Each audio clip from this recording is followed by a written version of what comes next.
보름째 민주노총 파물연대 파업이 이어지는 가운데 더불어민주당이 파업의 쟁점이었던 안전운임제 3년 연장안을 수용하기로 했습니다. 여야는 내년도 예산안을 두고 감액 규모와 법인세 인하 등 핵심 쟁점을 놓고서 막판 줄다리기가 계속되고 있습니다. 국회 취재기자 연결합니다. 황윤태 기자. 네, 국회입니다. 자, 파물연대 파업의 핵심 쟁점이 이제 안전운임제였는데요. 민주당이요. 정부와 여당의 3년 연장안을 받아들이기로 했습니까? 그렇습니다. 민주당 소속 국회 교통위원회 소속 의원들은 오늘 오전 국회에서 기자회견을 열고 정부 여당의 안전운임제 3년 연장 방안을 수용하겠다고 밝혔습니다.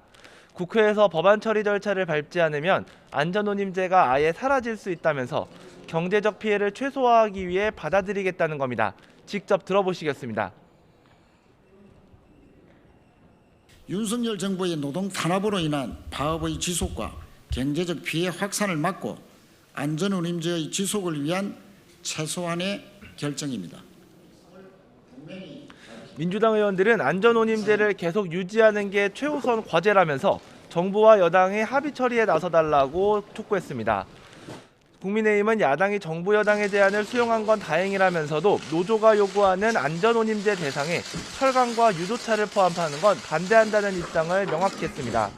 또 국민의힘 국토위 간사인 김정재 의원은 기자들에게 문자를 보내 민주당과 민주노총은 정부안을 거부하고 거리로 나간 데 대한 경제 손실과 사회적 비용에 대한 책임을 져야 한다면서 업무 복귀 후 안전운임제 운용 방안에 대한 논의가 이뤄져야 한다고 주장했습니다.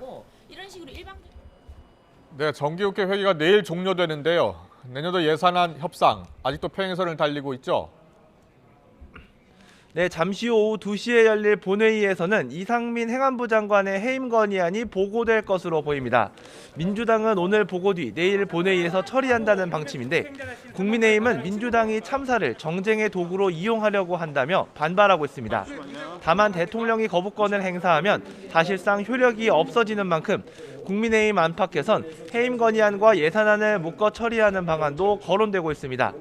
물밑에서는 여야 원내대표와 정책위의장, 예결위 간사 등 3+3 협의체에서 이견을 일정 부분 좁히고 있습니다.